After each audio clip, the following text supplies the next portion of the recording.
Илим жана технология күн санап өнүгүп жаткан чакта жаңы төрөлгөн балдардан баштап көзү чала көргөн ата-энелерге чейин телефонго көз каранды болуп жатканы өкүндүрөт. Кайсы коомдук жайда болбойлу, мейли автобуста, мейли ооруканада жана башка жайларда баласы ыйлабашы үчүн телефон карматып койгон ата-энелерди кезиктиребиз.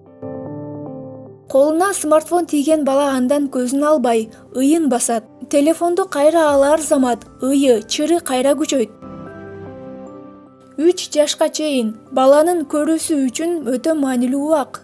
Көнүмүш адаттар кичинекей кезинен эле калыптанат дешет доктурлар. Педиатрлардын айтымына караганда, төрөлгөндөн баштап 3 жашка чейинки убакыт аралыгы баланын көрүүсү, сүйлөөсү үчүн эң маанилүү убак. 3 жашка чейин бала ата-энеси, үй бүлө мүчөлөрү өзү теңдүү балдар менен көбүрөөк сүйлөшүүсү зарыл. Америкалык бир академиянын окумуштуулары бала 2 жашка чыкканча электрондук нерселерден алыс болгону жакшы дешет. 3 жаштан 5 жашка чейин күнүнө 1 сааттан ашык эмес убакыт смартфон менен алаксыса болот дешет. 6 жаштан 18 жашка чейин күнүнө 2 саат гана убакыт жетиштүү. Ошол эле учурда азыркы балдардын көбү күнүнө 6-7 сааттан смартфон көрүшөт жана 7-8 жаштан баштап интернетке кире алышат. Гаджетке көз каранды болуу. Ата-эне өзү интернетте көп отурса, сериалды көп көрсө жана башка болбогон иштер менен убактысынын көбүн өткөрсө, балдарынан ошончо алыстай берет. Чоңдор тарабынан көңүл бурулбаган бала албетте смартфонго жабышпаганда эмне кылмак? Зыяндуу нурлануу. 2011-жылы рак классификациясын изилдеген эл аралык агенттик телефон жана башка чубалгысыз буюмдар потенциалдуу канцероген экенин жана алар 2В тобуна кирерин айтышкан. Ошону менен бирге балдар зыяндуу нурланууга абдан ийкемдүү экенин эсибизден чыгарбашыбыз керек. Себеби андай нурлануулар балдардын арасында баш мээсинин шишиги сыяктуу рак ооруларына көп жалдыктырарын айтышкан. Мээнин өсүшүнө тийгизген таасири.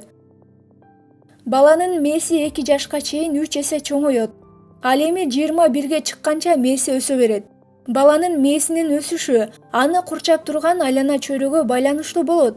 Мээ өсүп турган убакта балага телефон карматуу менен анын мээсинин өсүшүн бир канча эсе басаңдатып алуубуз мүмкүн. Жада калса гаджеттердин айынан бала эмне кылып жатканын билбей калышы да ыктымал. Өнүгүүсү начарлайт. Кечке эле телефон тиктеген бала кыймылсыз болгондуктан анын физикалык да, акыл жагы да алсыз болот. Андай балдар мектептен жакшы окуй албай, келечегине көп кедергисин тийгизет. Балдардын физикалык жактан активдүү болуусу алардын организминин өсүүсүнө жакшы шарт түзөөрүн баса белгилешет доктурлар. Ашыкча салмак. Телевизорду, компьютерди жана телефонду көп тиктеген бала кыймылсыз болгондуктан алардын 30%-ында ашыкча салмактуулук кездешет. Ал эле эмес, кант диабетине кабылгандардын саны да көбөйүп баратканы өкүндүрөт. Эрте жашынан ашыкча салмак кошкон бала инсульт, инфаркт, жүрөк приступу ооруларына кабылбайт деп эч ким кепилдик бере албайт. Ошондуктан балдардын салмагына көбүрөөк көңүл бура жүргөн оң. Уйкусуздук. Телефондун экранындагы көк өң балдардын уйкусунун бузулушуна өбөлгө болот. Көп телефон кармаган баланын уйкусу бузулуп, мээси начар иштеп, мектептен сабагын жакшы окуй албай калат. Балада баш оору пайда болот. Психикалык жактан чарчоо. Телефон катып же интернет жок болуп калса, бала жинденет. Психикалык жактан чарчайт. Кээ бир учурларда андай балдарды күчтүү психотроптук дарылар менен гана дарылоо мүмкүн болуп калат. Агрессивдүү бала. Компьютердеги же телефондогу оюндардагы каармандардын катуулугу балдарга да терс таасирин тийгизип, аларда агрессивдүүлүктү пайда кылат. Андай оюндарды көргөн балага оюндар эртеби, кечпи баары бир терс таасирин тийгизерин унутпаңыз. Реалдуулуктан алыстоо. Телефонду же компьютерди көп колдонгон бала психикалык мүмкүнчүлүгүнөн гана эмес, реалдуулуктан да алыстай баштайт.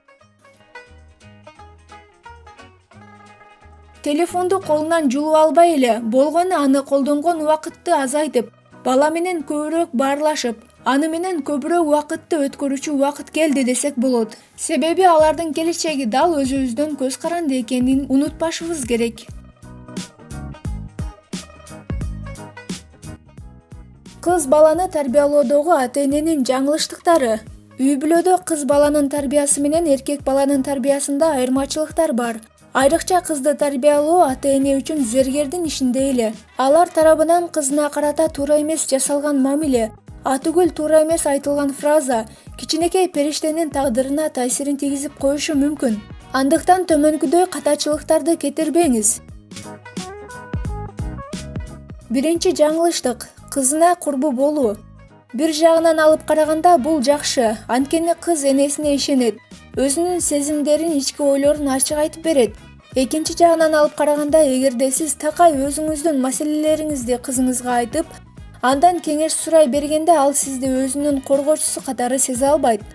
Ансыз деле көйгөйлөрүңүз көп экенин көрүп туруп, сизди ашыкча сарсанаа кылбайын деп, өзүнүн маселелерин ачык айтуудан жазгана баштайт. Мындан сырткары үй-бүлөдө түшүнбөстүктөр болгон учурда атасын жамандаганыңыз кызыңыздын атасы менен болгон мамилесин билинбей солгундата берет. Бул эмнеге алып барат? Кыз эрте чоңоюп, турмуштун жоопкерчилигин тартканга эрте аралашат. Энеси үчүн таяныч болуп, жашоонун ар кандай жагымсыздыктарынан аны коргоого аракет кылат. Мындан улам жалгыз калса эле апасы бир нерсе болчудай болуп жанынан чыга албайт. Бул болсо өзүнүн үй-бүлө куруусуна терс таасирин тийгизет. Эмне кылуу керек? Кызыңыз менен курбу болуу бул албетте жакшы, бирок бардык нерсенин чеги болгону шарт. Ортодогу курбулук мамиле сиздин кызыкчылыгыңыз үчүн эмес, кызыңыздын кызыкчылыгы үчүн түзүлсүн.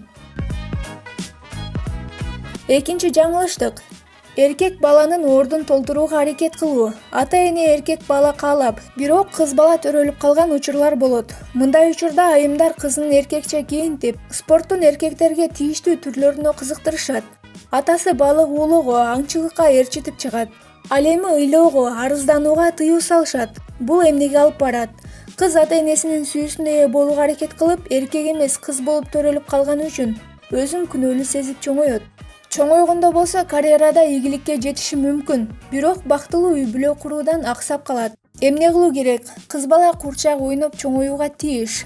Аны мындай бактылуу балалыгынан айырбаңыз. Убактысын кандай өткөргүсү келип жатканына кызыгыңыз. Балким балык уулоого эмес, паркка баргысы келер.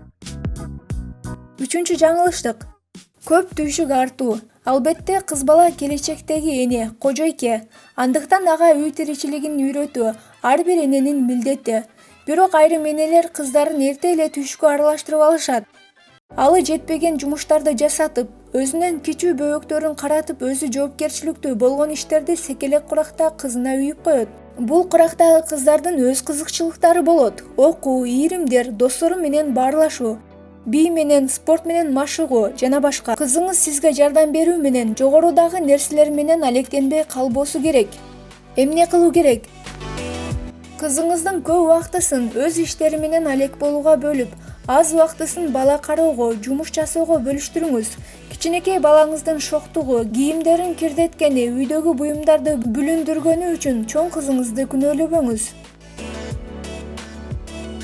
Төртүнчү жаңылыштык — кыздан тил алчаак, созулчаак болууну талап кылуу. Кыз деген ушундай болуш керек деген талапты көпчүлүк ата-энелер кыздарына коюшат. Албетте кызынын тил алчаак, созулчаак болгону өздөрүнө абдан ыңгайлуу. Жумшаган жагына кың дебей жөнөйт, каяша айтпайт, жумуштун баарын жасайт. Эмне кылуу керек? Кызыңызга өз оюн ачык айтууну үйрөтүңүз. Эмне каалап жатканына маани бериңиз. Бешинчи жаңылыштык — атасынын аз көңүл буруусу. Айрым үй-бүлөлөрдө кызды тарбиялоо эненин милдети деген жаңылыштык ой менен атасы кызына көңүл бурбайт, аны эркелетпейт, сүйлөшпөйт. Бул эмнеге алып барат? Өз атасы да көңүл бурбай жаткандан кийин кыз өзүн эркектер үчүн жагымсызмын деп эсептейт. Чоңойгондо эркектин сүйүүсүнө ээ болуу үчүн өзүнүн баркын түшүрүүгө чейин барышы мүмкүн. Мындан тышкары тойбой калган атанын меримин башкалардан издеп, өзүнөн бир топ чоң улуу адамдарга турмушка чыгууга макул болот. Эмне кылуу керек? Ата кызы менен күнүнө жок дегенде 15 мүнөт убактысын чогуу өткөрүүгө тийиш. Бул мультфильм көрүү же үй тапшырмасын текшерүү эмес. Жылуу баарлашуу, кучакташуу болсун. Ата-энеси көп кучактаган бала стрессти оңой жеңет. Андыктан кызыңыз менен байланышыңызды жоготпоңуз. 7 жаңылыштык. Кызды мактабоо. Кызынын сырткы кемчилдигин баса белгилеп, ал тууралуу дайыма айтып турган энелер бар. Бул эмнеге алып барат? Өзүнүн сырткы келбетинен кемсинүү кызда айрыкча өткөл куракта өзүнө ишенбөөчүлүк жаратат. Мындай сапаты келечекте жар тандоодо жана карьера жасоодо тоскоолдук кылат. Мейли бетинде сепкили болуп, көзү бүтүк болсун, мейли толук болсун, сиздин кызыңыз сиз үчүн аламда жок сулуу периште. Муну мүмкүн болушунча көп кайталап, жадыбалдай эле аң сезимине сиңиришиңиз керек. Ал эми ал периштеңизге табиб менен жарашыктуу кийинүүнү, өзүнө кароону, таза жана тыкан болууну үйрөтүү сиздин милдетиңиз. Өтө катуу тартипте кармоо. Кыз баланы катуу кармаш керек деген жаңылыш ойдо болушат айрымдар. Андан улам бир кадам үйдөн алыс чыгарбай ата-эне өздөрү чийип берген чийиндин ичинде кармашат. Көп урушуп, атүгүл кол көтөргөнгө чейин барышат. Бул эмнеге алып барат? Өтө катуу тарбияда чоңойгон кыздар кээде ата-энесинин карамагынан чыккандан кийин өтө эле эркиндикти самап жаман жолго түшүп кетишет. Ал эми ата-энеси айрыкча атасы урган болсо, өзүн башкалардан төмөн сезип чоңоет. Көп учурда кызыл камчы күйөөгө туш болушат да, күйөөсүнүн кол көтөргөнүнө арызданбайт. Анткени баары бир өзүн эч ким укпасын билет. Эмне кылуу керек? Кыз балага кол көтөргөн болбойт. Анын ордуна түшүндүрүп, сөз менен айтып, кыз баланы чоңойтууда өтө катуу да эмес, эркин да эмес, орточо тарбияны колдонуңуз.